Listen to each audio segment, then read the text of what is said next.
The second of 5 Iranian oil tankers carrying fuel for Venezuela has officially entered Venezuelan waters. South African teachers' unions head to court to block plans by the government to reopen schools on June 3rd. And North Korea's leader holds talks with the country's top military governing body about increasing nuclear capacities. Welcome to Telesur. I'm Carla Gonzalez, and this is From the South.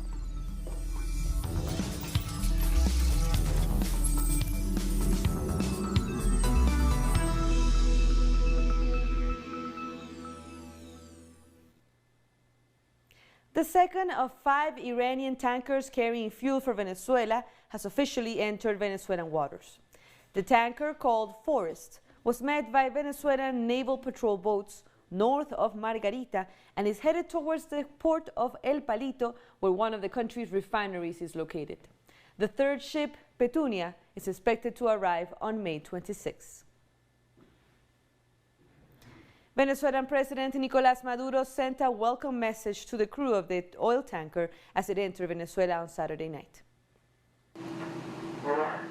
On behalf of our President of the Bolivarian Republic of Venezuela and Commander-in-Chief of the Bolivarian National Armed Force, Nicolás Maduro Moros, and all the Venezuelan people, we are thankful and appreciate the support received by the Islamic Republic of Iran that is traveling the world with their tankers ships carrying gasoline for the Venezuelan people affected by the economic blockade imposed for the government of the United States of America.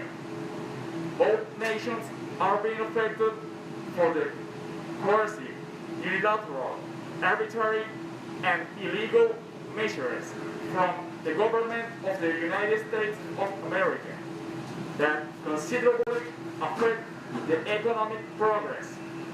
But in this moment, we are exercising sovereign of our rights to free trade and navigation, especially sending the message that together no country can race against our self-determination. You are welcome to the homeland of Bolívar and Chávez. Our correspondent Madeleine Garcia has been following the arrival of the tankers since Saturday. Good morning. We are here in Nueva Esparta. We have been sailing for more than 10 hours in Venezuelan waters after we entered at 7:30 p.m. with the first out of the 5 in total Iranian fuel tankers that have traveled for 3 weeks now with Venezuelan fuel. This Iranian fuel tanker, La Fortuna, was met by Venezuelan naval patrol boats of the Venezuelan army and started to escort the Iranian ship. The mission proceeded perfectly normal, without any problems nor threats, contrary to what several media outlets are saying, that U.S. ships have come close to Iranian ships. The head of the mission, Vice Admiral Aníbal Brito, said this was false. Since yesterday, at 4 p.m., when we met the Iranian fuel ship in international waters, we have been sailing and the international ship is now in Venezuelan waters. The other 4 tankers are also on their way. We are also awaiting for the Venezuelan naval force to join the Venezuelan army in the escorting of the Iranian ship, in order to safely take the boat to take it to Puerto Seguro, one of the country's refineries. We will be here in the oceanic patrol of the Venezuelan army to bring you more details. A very important message that Iran and Venezuela are sending to the world, which is of solidarity and cooperation. The government of Iran has said that finally the United States has understood that it has to respect international law. That was Madeleine Garcia from Venezuela. And a delegation of 4 Chinese doctors arrived in Peru on Saturday as part of cooperation efforts to combat COVID-19. The doctors are specialists in pneumology, infectious disease, intensive care, and neurology at the Nanfang Hospital in Guangdong Province. They will spend 10 days in Peru, where they will meet with authorities and visit several hospitals. The doctors were welcomed by Health Minister Victor Zamora, who expressed gratitude for the assistance provided by the government of China. We have committed to make more beds available. We have 10,000 hospital beds and we are set to double current efforts over the next 2 months. We are also looking to increase the number of intensive care units. We have already multiplied tenfold the number of beds in ICUs. We have 1,000 beds in these units and we hope that over the next 2 months we will have over 10,000. A multidisciplinary Cuban team is designing emergency ventilators and producing personal protective equipment to support the country during the pandemic and the limitations imposed by the U.S. blockade that are also affecting them. From Havana, our correspondent Nayara Tardo has more. The Cuban Neuroscience Center is using its knowledge, personnel and logistics to support the country in the fight against COVID-19. What we did was redirect the technology we have to contribute to the fight against COVID-19. And our activity was basically concentrated in 3 areas. The first is the development of an emergency ventilator to have a reserve in case equipment was needed to provide respiratory assistance in intensive care units because there were not enough machines, which luckily has not occurred. Cuban authorities have informed that the island has not been able to obtain ventilators from several of its usual suppliers, since 2 manufacturers of this medical equipment were acquired by an U.S. firm. Now, ventilators are being designed and produced in Cuba as an alternative to these limitations. Among the applications we included in the ventilator was a cell phone application so the doctor can monitor all the functions and alarms of the ventilator from anywhere with no need for an internet connection. Thus, the doctor can intervene remotely in case of any kind of emergency or incident that may arise. More than 18 types of parts are also made here to fix any breakages of these ventilators. These are necessary resources for the optimal operation of these devices and are currently limited, since countries across the world require them and their governments are limiting their exportation. Currently, if you're lucky enough to get someone to sell it to you, the patient circuit kit has a cost of approximately $300. Here, we are guaranteeing technological independence in the first place and also our sovereignty. We're making them in the country with the resources we have at hand, and the cost does not exceed $150. It is our contribution from our workplace to combat this pandemic. Given that the country really needs it, we set ourselves the task to develop and design the connectors for the patient circuit and at the same time to make them in our 3D printing machines.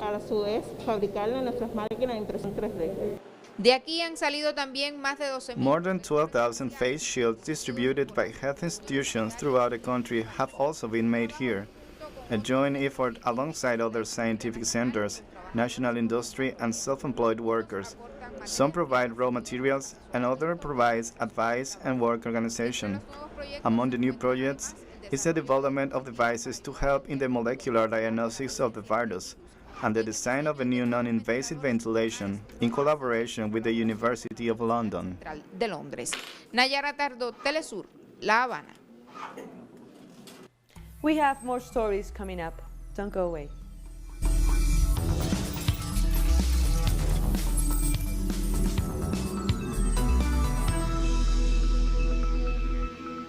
Welcome back. In Bolivia, the de facto government of Yanín Áñez has endorsed the threats issued against parliament by the military, including the threat to arrest legislators if they do not ratify promotions for senior military officials. The Minister of Government, Arturo Murillo, supported the actions by the military officials. Senators of the Movement Towards a Socialism Party say that constitutionally, the military nominations must be debated in the National Assembly, and denounced that such nominations seek to give immunity to the armed forces for the massacres in Sacaba, Ovejuno, and Sencata on November 15, 2019. The Legislative Assembly is committing a very serious crime. They are trying to damage the military, and they are angry. That's why they sent a letter.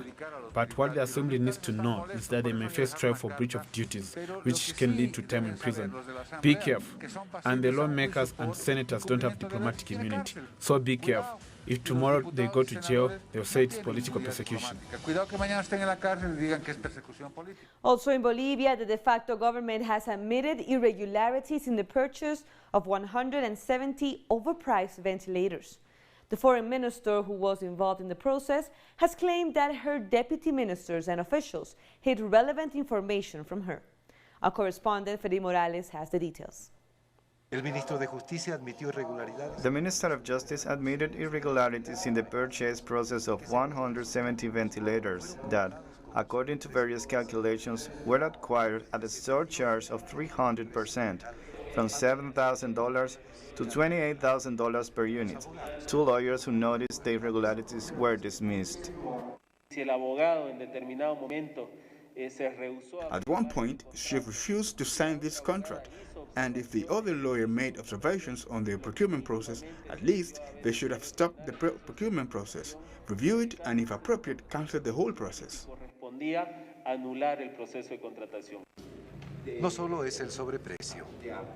It's not just the overpricing. The equipment is also inefficient for the intensive care units treating patients who are infected with the novel coronavirus. The Minister of Health and 4 other officials were the first to be charged and arrested.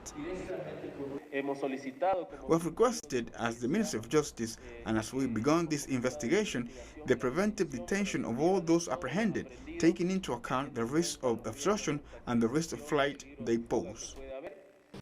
Foreign Minister Karen Larry confirmed the authenticity of a report sent to her by the Bolivian consul in Barcelona, which warned of the failure of the purchase, because there was another offer of the same equipment but at half the price. The minister claims that her deputy ministers hid this document from her, which she only found out about through social networks. The officials in charge of the distribution of notes, instead of passing it to my office because it was a report addressed to me, passed it on to the 3 deputy ministers. There is administrative negligence that has been penalized. I cannot take direct responsibility for that. I have acted accordingly as foreign minister by sanctioning these people. The purchase was made in the record time of 1 week. The ventilators do not have the basics to be used for transferring patients in emergency situations. In other news, members of Colombia's Embera indigenous community have been forcibly displaced from their homes in the department of Choco due to the armed conflict. This community in Alto Baudo were forced out of their homes since Wednesday when armed groups in the region started fighting. It is not yet known which armed groups are inciting this violence. The families had to flee their villages by rowboat. Ecuadorian President Lenin Moreno has given his annual address to the nation 3 years after taking office. President Moreno mentioned that in his last year as president, he will prioritize health, education, and economy. But just last week, he announced cuts on education, layoffs for doctors, and end of subsidies. On the massive layoffs in the public sector, he defined them as savings that help to preserve jobs. More than 150,000 Ecuadorians have lost their jobs due to austerity measures during the COVID-19 pandemic. Meanwhile, citizens in the city of Quito took to their windows to bang pots and pans in rejection of the government of Moreno. According to recent opinion polls, he has an approval rate of less than 18%.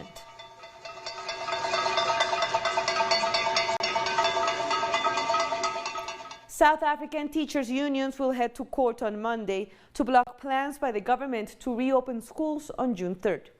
The unions insist that conditions are not yet suitable for classes to resume.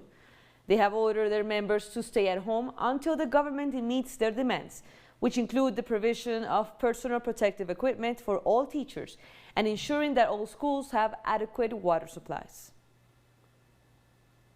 Nigeria has recorded no deaths from the coronavirus in the past 24 hours for the first time in nearly 30 days.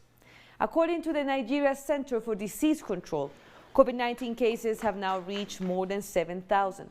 The country is in its second phase of lockdown, and the government has issued a modified set of guidelines for businesses as part of efforts to contain the spread of the virus in workplaces.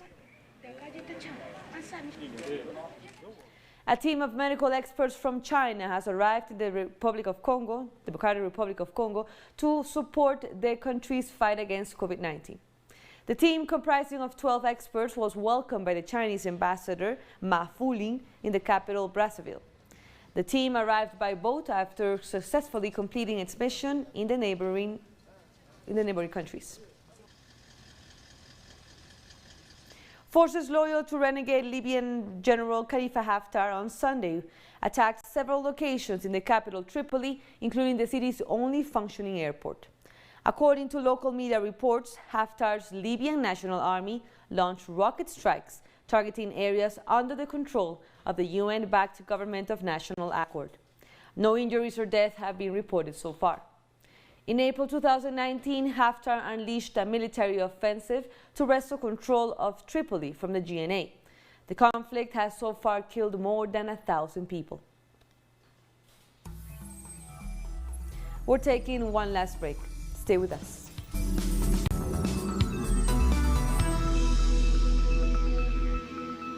Thank you for joining us again. North Korean leader Kim Jong-un held a meeting with the nation's military high command to discuss the strengthening of the armed forces. The main topic was reportedly outlining new policies for further increasing the country's nuclear capacities and promoting top weapon officials that such policies will allow national defense to advance and improve the Army's ability to respond to threats. Another topic discussed was improving civic-military relationships. Chinese Foreign Minister Wang Yi stated on Sunday that China is open to international cooperation to identify the source of the novel coronavirus, but any investigation must be free of political interference. It is regrettable that aside from the devastation caused by the novel coronavirus, there is also a kind of political virus spreading throughout the United States. This political virus is the use of every opportunity to attack and smear China. Some politicians completely disregard basic facts and have fabricated too many lies targeting China and plotted too many conspiracies. What we have to be on guard against now is some political forces in the U.S. taking China-U.S. relations hostage and attempting to push China-U.S. relations towards a so-called new Cold War. The director of Wuhan Institute of Virology has refuted statements by U.S. President Donald Trump that COVID-19 could have been leaked from the Chinese facility. This is pure fabrication. Our institute first received the clinical sample of the unknown pneumonia on December 30 last year. After we checked the pathogen within the sample, we found it contained a new coronavirus, which is now called SARS-CoV-2. We didn't have any knowledge before that, nor had we ever encountered, researched, or kept the virus. In fact, like everyone else, we didn't even know the virus existed. How could it have leaked from our lab when we never had it? India has resumed domestic commercial flights after 2 months of lockdown. The decision followed an agreement reached between federal authorities and state governments in order to resume civil aviation operations. Airlines are expected to recover about a third of their domestic flights, while new security measures have been approved to avoid COVID-19 infections. Among them are mandatory thermal screening, while no passengers from containment zones will be allowed to fly. The Civil Aviation Ministry also accounted plans to resume scheduled international flights before August. India has reported over 138,000 coronavirus cases and a death toll of more than 4,000. Cafes and bars in the Spanish capital Madrid are preparing to welcome customers on Monday as the city gradually begins to ease its lockdown. Madrid will enter the first of 3 phases of the easing of restrictions on Monday. In the first phase, restaurants, bars and establishments that have terraced seating will be allowed to open, but with a 50% reduction in the number of tables. Spanish Prime Minister Pedro Sánchez announced on Saturday that the country will welcome international tourists starting July. Small shops, parks and private museums will also open, but social distancing measures must be maintained. Spain remains one of the most affected nations in the world, with over 282,000 coronavirus cases and more than 28,000 fatalities. In the United States, citizens are being allowed back into public beaches despite the growing spread of COVID-19. Some states have already eased many restrictions, and this weekend, large crowds took to the beach as summer began. Parks and businesses in the south of the country also reopened their doors with a number of new sanitary rules. There are over 1.6 million people infected in the United States, and deaths have surpassed 100,000. Hundreds of migrant workers have returned to Myanmar from Thailand after losing their jobs due to the COVID-19 pandemic. The migrants have arrived back home after weeks of waiting at the border. Thailand's economy has been affected by the pandemic, leading to tens of thousands of people losing jobs following the closure of factories. Work conditions were getting worse. We didn't get paid for overtime work and we had to work for free. Living costs were higher than before and we couldn't bear staying in Thailand. So we came back to Myanmar. We plan to do swab tests on everyone who came back from Thailand. We will let them go to their towns for quarantine after we get negative results. Israeli security forces in occupied West Bank on Sunday violently dispersed worshippers who had gathered outside the Al-Aqsa Mosque to mark the Eid al-Fitr holiday. 2 people were arrested while several sustained injuries when the heavily armed soldiers descended on the worshippers who were performing the prayer that marks the end of the holy month of Ramadan. The group had been granted permission by the Jerusalem Islamic Endowment to conduct the prayers outside the mosque as long as they observed social distancing. In Afghanistan, Taliban fighters have announced a 3-day ceasefire starting on Sunday. The ceasefire comes after a recent peace agreement and that was declared to also mark the end of Ramadan. In a statement, the Taliban instructed its fighters to refrain from entering government areas, and the government forces were not allowed to enter territories under the fighters' control. I, once again, welcome the announcement of ceasefire by the Taliban. Last night, I instructed all the security and defense forces to observe the ceasefire and be on defensive status. Thousands in Indonesia packed the Baitur Rahman Grand Mosque to celebrate Eid al-Fitr. The worshippers flocked to the mosque in the province of Aceh, to only one place in Indonesia that implements Sharia law. Indonesia banned Eid prayers in most of the country to curb the spread of COVID-19. The celebrations marked the end of the holy month of Ramadan, the most important holiday in the Muslim calendar. And with that, we end our news brief. But you can find these and more stories by checking our website, telesurenglish.net. And be sure to also follow us on social media. We're on Facebook, Twitter, and Instagram. For Telesur English, I'm Carla Gonzalez. Until next time.